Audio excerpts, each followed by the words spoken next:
2차 대전 중에 있었던 일입니다.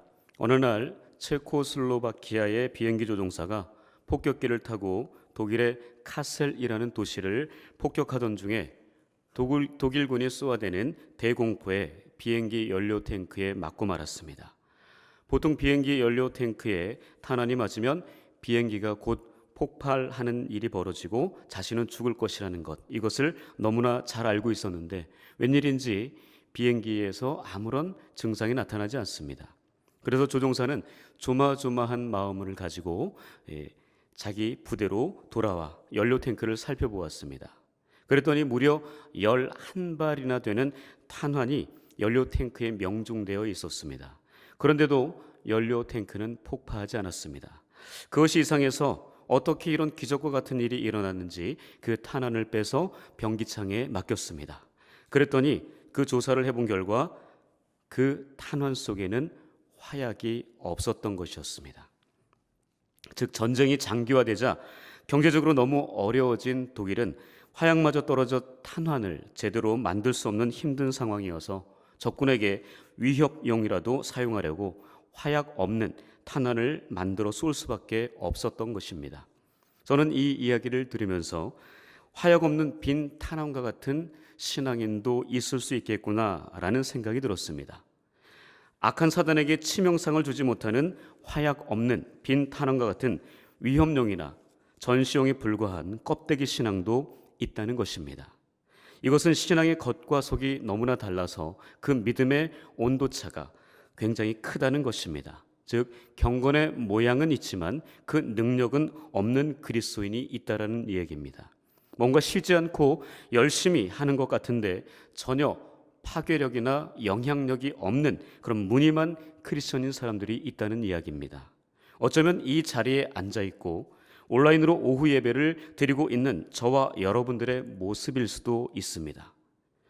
불신자들이 보기에, 또한 이단들이 보기에, 또한 다른 종교인들이 보기에, 아니 같은 그리스도인들이 서로를 보기에 그리고 느끼기에 현재 우리의 모습이 요란한 소리만 있는 화약 없는 그런 빈 탄원과 같은 신세일 수도 있다는 이야기입니다. 지금 코로나19 바이러스로 온 세계와 나라, 사회가 혼란스러운데 교회 또한 똑같습니다. 그래서 교회가, 목회자가, 교인들이 이런저런 소리를 내며 이리저리 움직이기는 하는데 그 모습이 마치 화약 없는 총알과 같은 모습일 수 있다는 생각이 들어서 너무나 마음이 아픕니다. 과연 이런 상황에서 우리는 무엇을 어떻게 해야 할까요? 과연 하나님께서 우리에게 원하시고 기대하시고 바라시는 것이 무엇일까요? 우선 저는 그리스도인이라는 빈 탄원과 같은 껍데기를 과감하게 벗어 던지고 파괴력, 능력을 지닌 화약을 채워 넣어야 하지 않을까 생각이 듭니다. 그래서 그 채움의 시작이 바로 기도가 아닌가 생각이 듭니다. 어쩌면 우리의 그 기도가 잠시 우리 심장과 폐의 활동이 멈추어 호흡이 정지된 이 나라, 이 민족, 정치, 경제, 사회, 문화, 교육, 그리고 수많은 사람들에게 심폐소생술 역할이 되지 않을까 생각이 듭니다. 우리 앞뒤 좌우에 계신 분들에게 한번 이렇게 인사했으면 좋겠습니다. 화약 없는 빈 탄원의 신앙을 버리십시다. 그리고 그곳에 화약을 잘 채웠으면 좋겠습니다. 기도로 잘 채워야 합니다. 우리가 잘 알고 있는 느헤미야, 이 느헤미야 이름의 뜻은 하나님의 위로, 하나님께서 불쌍히 여기시고 위로하신다라는 뜻을 가지고 있습니다. 이 이름의 의미처럼 느헤미야는 그렇게 이스라엘 백성들에게 위로가 되었던 사람이었습니다. 느헤미야가 바로 페르시아 제국 아닥사스다 왕의 술관원으로 있던 어느 날 고향 예루살렘에 다녀온 동생 하나니에게 예루살렘의 형편을 물어봤더니 그곳에 남아있는 사람들의 형편을 이야기하는데 바로 큰 환난을 당하고 있고 능욕을 받고 있고 예루살렘 성은 허물어져 있고 성문들은 불탄 채 그렇게 흉한 모습 그대로 남아 있다는 것입니다. 이 소식을 들은 느헤미야가 하늘의 하나님께 슬퍼하며 눈물로 금식하며 기도했다는 내용이 오늘 1장 본문의 내용입니다. 당시 바사의 고레스가 바벨론을 정복하여 바벨론 시대의 포로로 잡혀왔던 유대인들에게 자유와 해방을 허락합니다. 그리하여 1차 포로 귀환의 지도자 수룹바벨을 중심으로 예루살렘 성전이 재건되었습니다. 그러나 여전히 성벽은 파괴되어 있었고 성문들은 불탄 채로 흉물스럽게 남아 있었고 백성들의 삶은 약탈과 무질서에 노출된 채 점점 깊은 절망에 빠져들고 있었습니다. 이때 느헤미야가 예루살렘에 돌아가 조국 예루살렘을 위해 무너진 성벽들과 불타버린 성문들을 세우기로 결단하여 52일 만에 모든 것을 완성합니다. 여기서 우리가 초점을 둬야 할 부분은 느헤미야의 이러한 엄청난 사역의 출발점이 무엇인가를 알아야 합니다. 그리고 어떻게 이 위대한 사역이 성공할 수 있었는가라는 정확한 진단이 필요합니다. 어떻게 수십 년 동안 그렇게 수많은 사람들이 행하지 못한, 완성하지 못한 일을 느헤미야가 52일 만에 완성할 수 있었을까요? 그것은 바로 느헤미야의 기도였습니다. 느헤미야는 기도의 사람이었습니다. 오늘 본문을 포함하여 느헤미야서 곳곳에 그가 기도하는 장면들이 많이 등장합니다. 일의 처음과 시작, 그리고 중간중간에도 계속 지속적으로 쉬지 않고 하나님 앞에 간절한 마음으로 기도하는 느헤미야의 모습을 곳곳에서 찾아볼 수 있습니다. 즉 그는 기도하면서 일을 했습니다. 또 일하면서 기도하던 사람이었습니다. 기도로서 이스라엘의 역사를 새롭게 세운 입지전적 인물이었습니다. 그렇다면 느헤미야가 어떻게 기도했는지 구체적으로 오늘 본문을 중심으로 살펴보겠습니다. 첫 번째는 느헤미야는 긍휼의 하나님께 슬퍼하며 금식하며 기도했습니다. 오늘 본문 4절과 5절입니다. 함께 읽겠습니다. 시작. 내가 이 말을 듣고 앉아서 울고 수일 동안 슬퍼하며 하늘의 하나님 앞에 금식하며 기도하여 이르되 하늘의 하나님 여호와 크고 두려우신 하나님이여 주를 사랑하고 주의 계명을 지키는 자에게 언약을 지키시며 긍휼을 베푸시는 주여 간구하나이다 라고 그렇게 기록되어 있습니다. 느헤미야는 자기 고향 사람들이 큰 환난을 당하고 능욕을 받으며 예루살렘 성은 무너져 있고 성문들은 불탔다는 얘기를 듣자마자 그가 취한 행동은 앉아서 울고 수일 동안 슬퍼하며 하늘의 하나님 앞에 금식하며 기도했습니다. 느헤미야 1장과 2장의 사이의 간격은요 약 서너 달 정도 됩니다.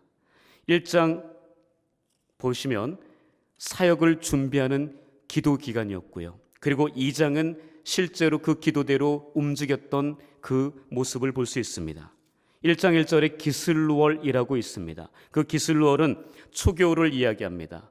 11월, 12월을 이야기해요. 그리고 2장 1절에 니산월이라고 하는데 그것은 봄을 이야기합니다. 바로 3, 4월을 이야기해요. 다시 말하면 느헤미야가 이 한 가지의 문제를 놓고 최소로 기도한 기도 기간이 서너 달 혹은 4-5달 되었다는 이야기입니다. 이 기간 내내 느헤미야는 가슴이 찢어지는 가슴 아픔을 안고 몸을 부들부들 떨며 황폐한 예루살렘과 그 안에서 고통당하는 백성들을 생각하며 하늘의 하나님께 금식하며 기도했습니다. 느헤미야는 당시 지중해 패권을 잡고 있는 바사 제국의 최고 권력자 아닥사스다 왕의 최측근으로서 어쩌면 이 일에 대해서 왕에게 부탁해 자신이 직접 예루살렘에 가지 않고 무너진 예루살렘을 회복시켜달라고 요청할 수도 있었을 것입니다. 그러나 그는 왕에게 호소하지 않고 먼저 하나님께 호소합니다. 그는 도움을 줄 수 있는 권력자에게 먼저 손을 내밀지 않았습니다. 그는 먼저 하나님께 기도의 손을 내밀었습니다. 그는 사람을 움직이는 것보다 하나님을 움직이는 것이 더 중요하다는 사실을 알았습니다. 또한 일을 할 때나 사람을 움직일 때 하나님이 그 사람과 그 일을 움직이셔야 가능하다는 것을 알았습니다. 결코 자신의 아첨하는 말이나 물질로 또는 자신의 비참한 처지를 이야기함으로 동정심을 유발시켜 사람들의 마음을 움직이려 하지 않았다는 것입니다. 즉 그는 인간적인 모든 방법을 내려놓고 오직 살아계신 하나님께 모든 것을 부탁드리고 그분만을 붙들고 매달렸다는 사실입니다. 느헤미야는 본문 5절의 고백처럼 현재 불어닥친 문제보다 더 크신, 더 두려우신 하나님께 먼저 기도합니다. 느헤미야는 자신의 편안함을 버리고 목숨을 걸고 금식하며 긍휼을 베푸시는 하나님께 애타는 마음으로 나라와 민족, 백성들을 위해 기도합니다. 지금 이 나라와 민족, 경제와 사회, 그리고 교회와 가정에 불어닥친 이 엄청난 위기와 고난, 그 시련 앞에 과연 우리가 할 수 있는 일이 무엇일까요? 우리도 느헤미야처럼 크고 두려우신 하나님, 약속을 반드시 지키시는 하나님, 긍휼을 베푸시는 하나님께 간절함과 애통함을 가지고 기도해야 할 때 아닌가 생각합니다. 두 번째는 느헤미야는 약속에 근거하여 죄를 자복하며 기도했습니다. 6절에서 9절입니다. 좀 길지만 함께 읽겠습니다. 시작. 이제 종이 주의 종들인 이스라엘 자손을 위하여 주야로 기도하오며 우리 이스라엘 자손이 주께 범죄한 자들을 자복하오니 주는 귀를 기울이시며 눈을 여시사 종의 기도를 들으시옵소서. 나와 내 아버지의 집이 범죄하여 주를 향하여 크게 악을 행하여 주께서 주의 종 모세에게 명령하신 계명과 율례와 규례를 지키지 아니하였나이다.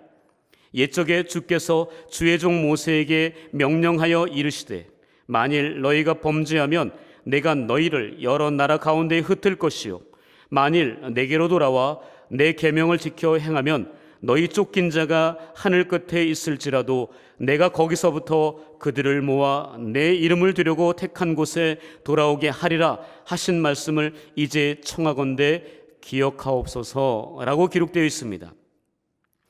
기도 응답을 방해하는 여러 가지 장애 중 가장 강력한 장애는 죄입니다. 그 죄 때문에 하나님과 나 사이에 통로가 막혀버립니다. 이것을 잘 알고 있는 느헤미야는 기도를 시작하며 먼저 자신과 아버지의 집 그리고 이스라엘 자손들이 하나님의 말씀을 지키지 아니한 그 죄를 자복하며 회개했습니다. 우리는 이사야 선지자가 선포한 이사야 59장 1절에서 2절 말씀을 기억해 볼 필요가 있습니다. 제가 읽어드리겠습니다. 여호와의 손이 짧아 구원하지 못하심도 아니요 귀가 둔하여 듣지 못하심도 아니라 오직 너희 죄악이 너희와 너희 하나님 사이를 갈라놓았고 너희 죄가 그 얼굴을 가리어서 너희에게서 듣지 않으시게 함이니라 라고 그렇게 이사야가 선포했습니다. 기도 응답을 받지 못하는 것은 하나님의 문제가 아닙니다. 바로 우리의 문제, 나의 문제입니다. 그러므로 우리는 기도의 자리에서 나아올 때 가장 먼저 기도 응답의 최대 장애물인 죄의 문제를 해결해야 합니다.